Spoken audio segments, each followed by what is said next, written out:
யாருன்னு கண்டுபிடிச்சிருந்தா இப்படி உட்காந்துட்டு இருப்பேன்னு நினைக்கிறியா? நடக்க முடியாத இந்த காலோடய போய் அவன் கழுத்தை நெரிச்சு கொண்டிருப்பேன்.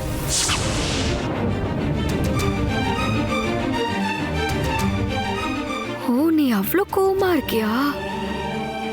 இந்த ப்ராப்ளம் வந்ததால எங்களுக்கு ஏகப்பட்ட லாஸ். கொஞ்சம் நெஞ்சம் இல்ல, ரொம்ப ஜாஸ்தி. என்ன அது கூட ரொம்ப பாதிக்கல. அப்பா ரொம்ப அப்செட்டா இருக்காரு. அவர் நான் இந்த மாதிரி பார்த்ததே கிடையாது. வீடே ஏதோ சூனியம் பிடிச்ச மாதிரி இருக்கு. இப்படி எல்லாம் இருக்கிறப்போ அதுக்கு காரணமானவன் கையில கிடைச்சா நான் சும்மா விட்டுறேன்னு நினைக்கிறியா? ஏய் சந்துரு, கூல் கூல். இவ்ளோ கோவம் வேண்டாம். உனக்கு மட்டும் இல்ல, எல்லாருக்கும் இதே மனநிலைமை தான். ஆனா பொன்னி ஆண்டி அந்த அயோக்கியனை நெருங்கிட்டேன்னு சொன்னாங்களே, எப்படியும் அவன் யாருன்னு இப்பவே உனக்கு ஒரு க்ளூ கிடைச்சிருக்கும்ல?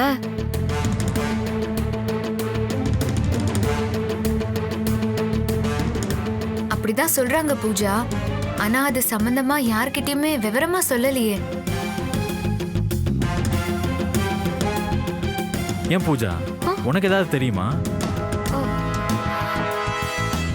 இல்ல இவ்வளவு ஆர்வமா கேக்குறியே, அதான் கேட்டேன். இல்ல இல்ல, நம்மலாம் ஒரே ஃபேமிலி தானே, தெரிஞ்சா எல்லாருக்கும் தானே தெரியும்.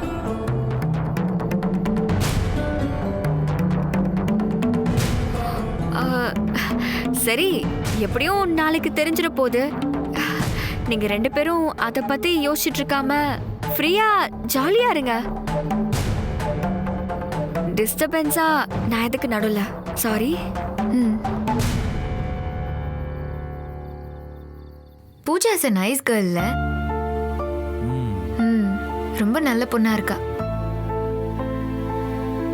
இந்தா சாப்பிடு. எனக்கா?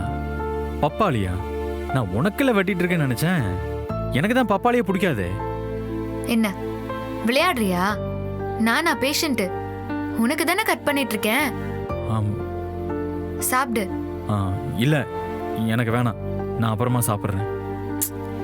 சந்துரு, இது டாக்டர் அட்வைஸ். கொஞ்சம் சாப்பிடு. இது ஹெல்த் இஷ்யூ இல்ல. கம்பல் பண்ணாத ஸ்வேதா, எனக்கு பிடிக்கலன்னு விட. டேய், இப்ப நீ சாப்பிட போறியா இல்லையா? ஆஹா, விட்டா குத்திடுவா போல இருக்கே.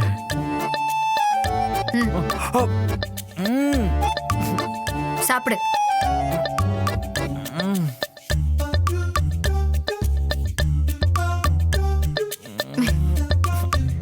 புடி.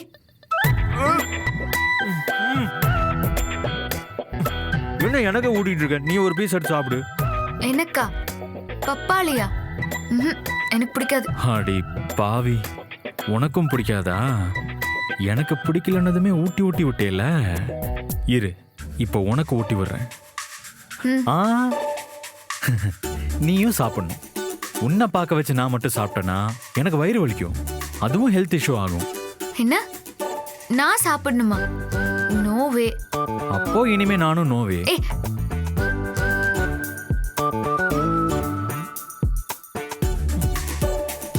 சாப்பிடு.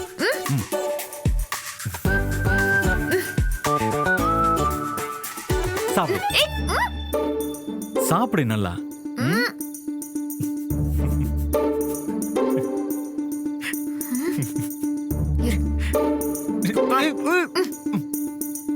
சாப்பிடு நல்லா. சாப்பிடு. நீயும் சாப்பிடுமா? சாப்பிடு. இதே சேர்த்து சாப்பிடு.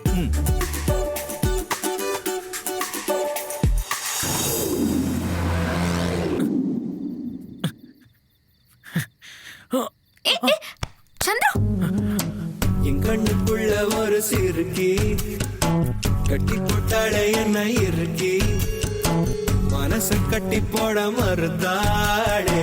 ஐயோ ஐயோ, என் காதுல எச போல பேசுறவோ குரலாலே.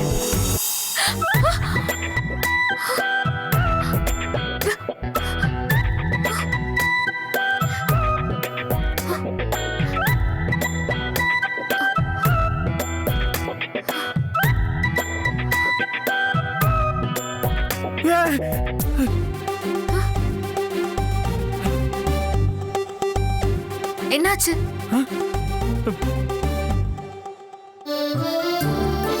இல்ல, ஒரு சின்ன கனவு, அவ்வளவுதான். கனவா? எனக்கு வந்த கனவு இவனுக்கும் வந்திருக்குமோ?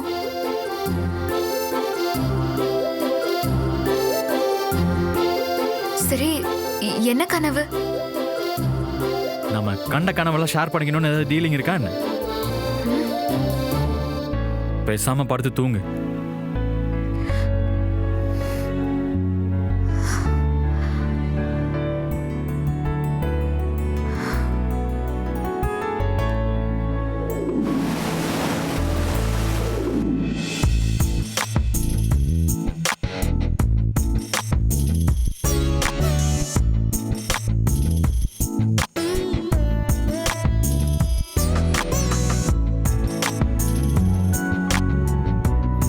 பவித்ரா, வாங்க மாப்பிள்ளை. உட்காருங்க உட்காருங்க உட்காருங்க உட்காருங்க.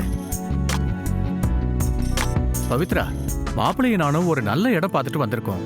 ரெஸ்டாரண்ட்டுக்காகவே கட்டின இடம் மாதிரி இருக்கு. பக்கத்திலேயே dental college, physiotherapy college, engineering காலேஜ்னு 3 காலேஜ் இருக்கு. அங்க மட்டும் நாம சிறுதானிய உணவகத்தை ஆரம்பிச்சோன்னு வச்சுக்க, செம்மையா பிசினஸ் ஆகும். அப்படியா? இடமே பார்த்துட்டு வந்துட்டீங்களா? சூப்பர்னு. அண்ணா, அட்வான்ஸ் தான் 1 லட்ச ரூபாய் சொல்றாங்க. ஜஸ்ட் 1 lakh தானே, அரேஞ்ச் பண்ணிடலாம். மாமாவும் நானும் உட்காந்து ஒரு எஸ்டிமேஷன் போட்டோம். அட்வான்ஸு, டேபிள், சேர், வெசல்ஸ்னு சிம்பிளா பண்ணாலே கிட்டத்தட்ட 3 லட்ச ரூபா வந்துருது. அவ்வளோ பணத்துக்கு நான் இப்ப என்ன பண்றதுன்னா ஒரே குழப்பமா இருக்கு ஐஸ்வர்யா.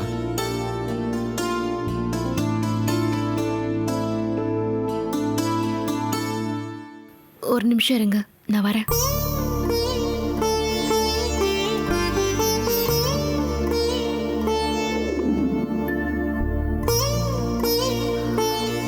சூர்யா, இந்த செயின் ஒரு 5 பவுன் இருக்கும்.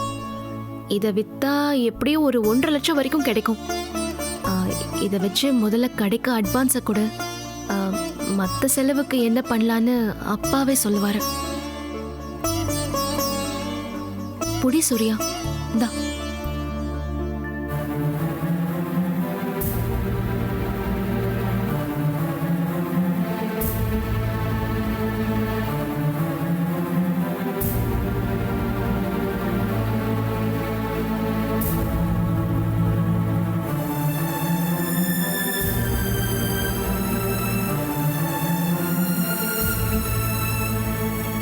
என்ன சூர்யா, என்ன யோசிக்கிற? இந்த செயின் உன்னோட லாக்கர்ல இருந்து எடுத்து அத சேட்டு கடையில வித்துட்டு அதுக்கு பதிலா கவரிங் செயினை வச்சு உன்னை அவமானப்படுத்தினேன்.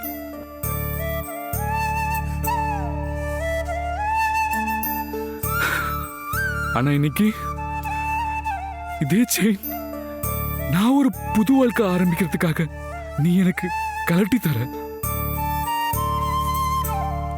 ஆனா வாழ்க்கை எப்படி ஒரு வட்டமா இருக்கு பாத்தியா?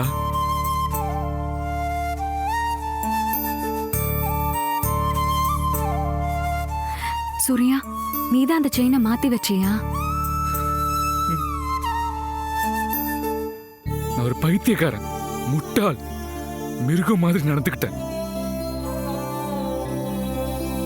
என்ன மன்னிச்சிருங்க மாமா. மாப்பிள்ளை, என்ன இதெல்லாம்? என்ன மாப்பிள்ளை இது? கல்யாண வாழ்க்கையில ஆரம்பத்துல இந்த மாதிரி நடக்கிறது சகஜம் மாப்பிள்ளை. எல்லா ஆம்பளையுமே ஆரம்பத்துல பொண்டாட்டியோட அருமை தெரியாம ரொம்ப தப்பு பண்ணிடுவாங்க. பின்னாடிதான் அவங்களோட அருமை தெரியும்.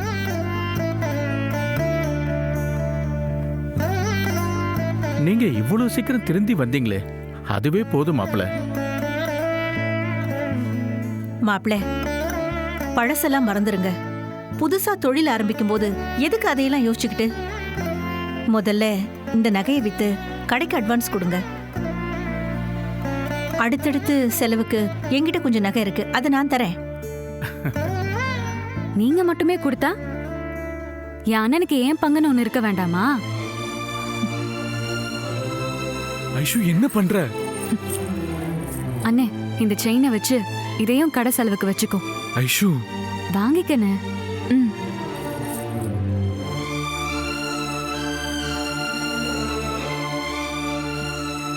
மாப்பிள, உங்களுக்கு ஹெல்ப் பண்றதுக்கு எத்தனை பேர் இருக்காங்க பாருங்க.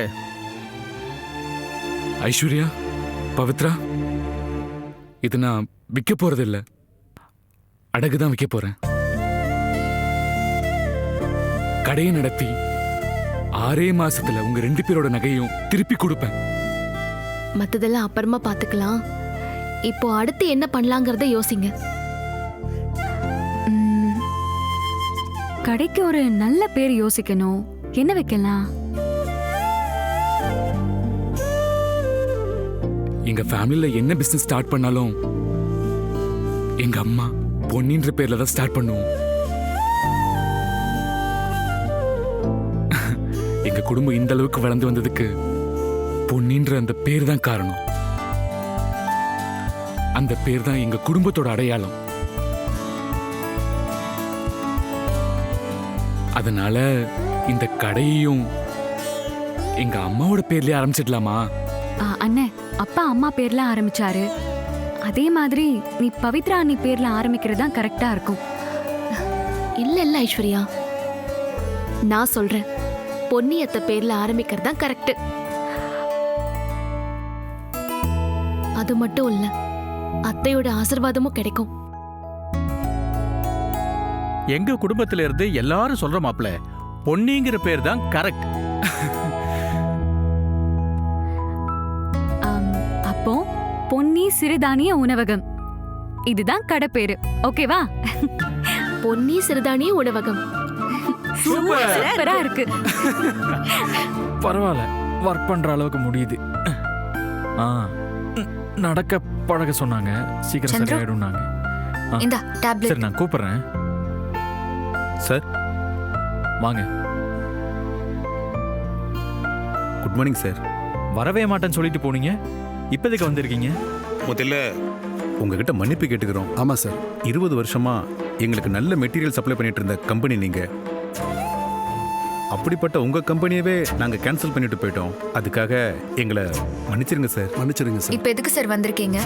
அந்த கோர்ட்டு கேஸ் எல்லாம் முடிஞ்சிருச்சாமே, ராஜாராம் சார் வெளியில வந்துட்டாராமே, கேள்விப்பட்டோம். அது மட்டும் இல்லாம உங்க அம்மா லேடி ஸ்டாஃப்ஸை வச்சு ப்ரொடக்ஷனும் ஸ்டார்ட் பண்ணிட்டாங்க. அதனால தான் மறுபடியும் டீலர்ஷிப்பை கண்டினியூ பண்றதுக்காக வந்திருக்கோம். பணமும் கொண்டு வந்திருக்கோம்.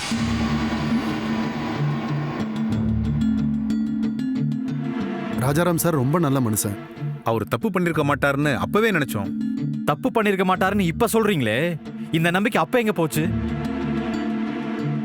அன்னைக்கு நீங்க டீலர்ஷிப்பை கேன்சல் பண்ணப்போ நாங்க எவ்வளவு உடைஞ்சு போயிருப்போம் நீங்க யோசிச்சு பாத்தீங்களா? எங்க அங்கிள் ஜெயிலுக்கு போயிட்டாங்க. எங்க அக்கவுண்ட் எல்லாம் ஃப்ரீஸ் ஆயிடுச்சு. அந்த சமயத்துல டீலர்ஷிப்க்கு கட்டின பணம் வேணும்னு கழுத்தை நெருக்காத குறையா கேட்டீங்க. அன்னைக்கு அந்த பணத்தை ஏற்பாடு பண்ண எங்க ஆண்டி எவ்வளவு கஷ்டப்பட்டிருப்பாங்கன்னு கொஞ்சமாவது யோசிச்சு பாத்தீங்களா? சந்தோஷத்தை ஷேர் பண்ணிக்கிறது மட்டும் நண்பர்களோட ரோல் கிடையாது. கஷ்டத்திலையும் துயரத்தை ஷேர் பண்ணிக்கிறது தான் நண்பர்களோட ரோல். ஆனா அந்த சமயத்துல நீங்க எங்களை கை விட்டுட்டீங்க. இப்ப உங்களுக்கு ஆர்டர் தேவைப்படுதுன்னு உடனே நாங்க மட்டும் எப்படி சப்போர்ட் பண்ண முடியும்? நீங்களே யோசிச்சு பாருங்க. சந்துரு, இதெல்லாம் பெரிய விஷயம்ப்பா. நீங்களா பேசி இதெல்லாம் முடிவு பண்ணக்கூடாது. என்ன செய்யலான்னு அப்பா கிட்ட ஒரு வார்த்தை கேட்டு சொல்லு. ஒவ்வொரு விஷயத்தையும் பிளான் பண்ணி கம்பெனியவே நிர்மூலமாக்கி வச்சிருந்தோம். ஆனா இந்த பொண்ணு ஒவ்வொன்னா சரி பண்ணிட்டு வரா. டீலர்ஷிப்பையும் கம்ப்ளீட் பண்ண விட்டோன்னு வச்சுக்கோ, அவ ஜெயிச்சிருவா. இது நடக்கவே கூடாது.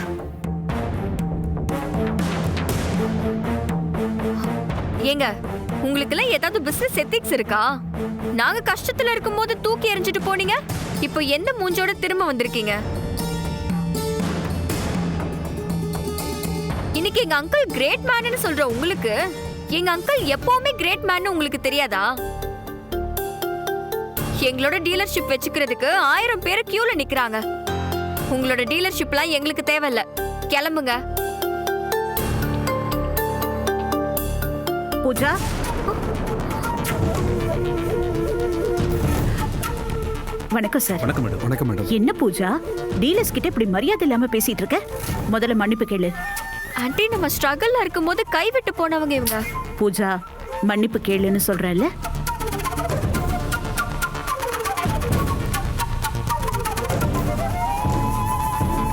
சாரி. அம்மா இப்போ நம்ம நல்லா இருக்கோம்னு தெரிஞ்சுக்கிட்டு நம்ம கிட்ட திருப்பி வந்து டீலர்ஷிப் கேட்குறாங்கம்மா, எப்படிம்மா கொடுக்க முடியும்? ஆண்டி இவங்க வேண்டாம் ஆண்டி. நிறைய டீலர்ஸ் என்கொயரி பண்ணி மெயில் பண்ணியிருக்காங்க. அவங்க யாரையாவது நம்ம செலக்ட் பண்ணிக்கலாம்.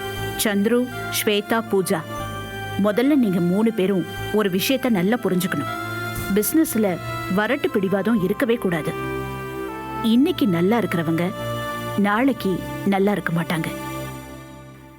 இன்னைக்கு நல்லா இல்லாதவங்க நாளைக்கு ஓகோன்னு வாழ்வாங்க. அதனால எப்பவுமே எல்லாரையும் சமமா பார்க்கணும். எனக்கு இன்னைக்கு இதை பண்ணிட்ட, அதனால நான் உனக்கு ஒண்ணு பண்றேன் அப்படின்னு பழி வாங்குற இடம் இல்ல பிசினஸ் பண்றது. இங்க பாருங்க, எப்பவுமே பழச மறந்துட்டு வரவங்கள மன்னிச்சு ஏத்துக்கணும். அதுதான் நல்ல குணமும். நம்மள நம்பி வந்தவங்கள எப்பவுமே நம்ம கைவிடக்கூடாது. பழசையும் நம்ம மறக்க கூடாது. நம்மளால அவங்க பணம் சம்பாதிச்சாங்கன்னு நினைச்சுக்கிறீங்க, ஆனா நாமளும் அவங்களால பணம் சம்பாதிச்சிருக்கோம்ல. நம்ம கம்பெனி இருந்த சூழ்நிலையில இவங்க மட்டும் இல்ல, யாருமே நம்மளோட தொடர்புல இருக்கிறதுக்கு தயங்குனாங்க. அதனால இவங்கள மட்டும் குறையா நினைக்காதீங்க. நீங்க எங்களுக்கே அந்த ஆர்டர் கொடுங்க, நாங்களே உங்களுக்கு சப்ளை பண்றோம். ரொம்ப தேங்க்ஸ் தேங்க்ஸ் மேடம். மேடம். எங்க நீங்க எங்களை கைவிட்டுடுவீங்களோன்னு பயந்துட்டோம். பேக் கொடுங்க சார். சந்துரு வாங்கிக்கோ. அப்போ வரேன் மேடம். வரேன் மேடம். வரேன் sir.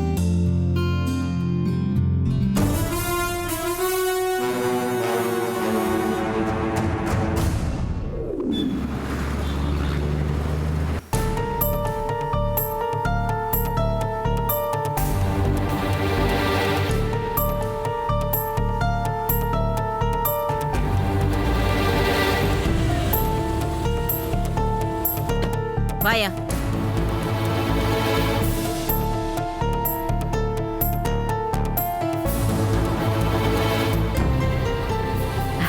Good morning good madam. Morning. அந்த சிலையை வித்தது இவன் தான் மேடம். வாங்கினவனை அடையாளம் காட்டுறதுக்கு தான் வந்திருக்கான். ஏன் சார், உங்களுக்குலாம் மனசாட்சியே இல்லையா? இப்படி ஒரு காரியத்தை செஞ்சிருக்கீங்க. உங்களால எத்தனை குடும்பம் பாதிக்கப்படுது தெரியுமா? தெய்வத்தோட சிலையை போய் கடத்துறீங்க. சிவன் சொத்து குல நாசம்னு சொல்லுவாங்க. உங்களுக்குலாம் குடும்ப குழந்தைங்களா இல்ல? அவங்கள பத்தி கூடவா யோசிக்க மாட்டீங்க? ஏன் சார், ஏன் இப்படி பண்றீங்க? மேடம் மேடம், அவனை நான் ஆஃப் தி ரெக்கார்ட்ல தான் கூட்டிட்டு வந்திருக்கேன். அவன் குற்றத்தை ஒத்துக்கிட்டுலாம் வரல, எனக்கு ஹெல்ப் பண்ண தான் மேடம் வந்திருக்கான். இதெல்லாம் போலீஸ் டிபார்ட்மெண்ட்ல சகஜம் மேடம். இப்போ உங்களுக்கு என்ன வேணும்? உங்க கம்பெனில இருந்து இந்த சதி வேலையை யார் பண்ணான்னு உங்களுக்கு தெரியணும், அவ்வளவுதானே? இவன் அந்த ஆளை காமிச்சு கொடுப்பான் மேடம். நீங்க எமோஷனல் ஆகாதீங்க மேடம். Sorry madam.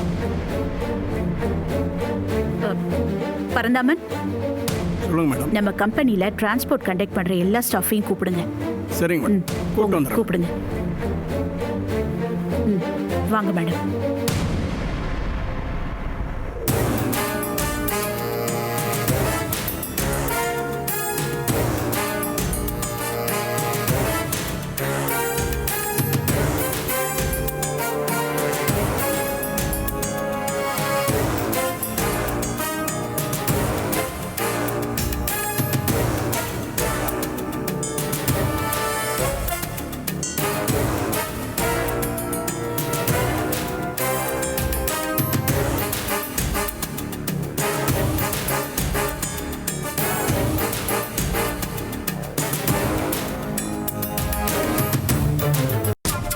பூஜா, சிலை கொடுத்தவன் தான் இங்க வந்திருக்கான். கண்டுபிடிச்சிருவானு பயமா இருக்கு. செந்தில், நம்மள ஒரே ஒரு தடவை தான் அவங்க பார்த்துருக்காங்க. அந்த அளவுக்கு ஞாபகம் இருக்காது, எதுவும் நடக்காது. இல்ல பூஜா, எனக்கு ரொம்ப பயமா இருக்கு. இவர் கைகாலெல்லாம் நடுங்குது. எல்லாத்தையும் நான் பார்த்துக்கிறேன், தைரியமா வா. போ.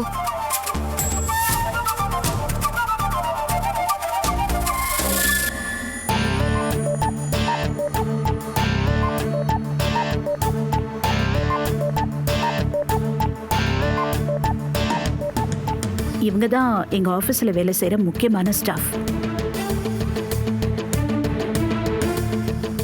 எல்லாரும் தயவு செஞ்சு மன்னிச்சிடுங்க.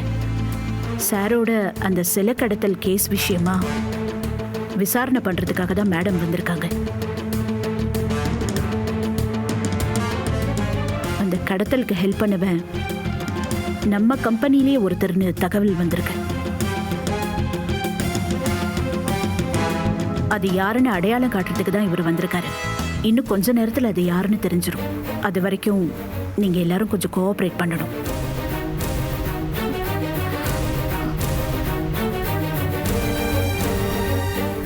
இதுல உன்கிட்ட யாரு சிலைய வாங்குனாங்கன்னு அடையாளம் சொல்லு.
இவர்தான் மேடம்.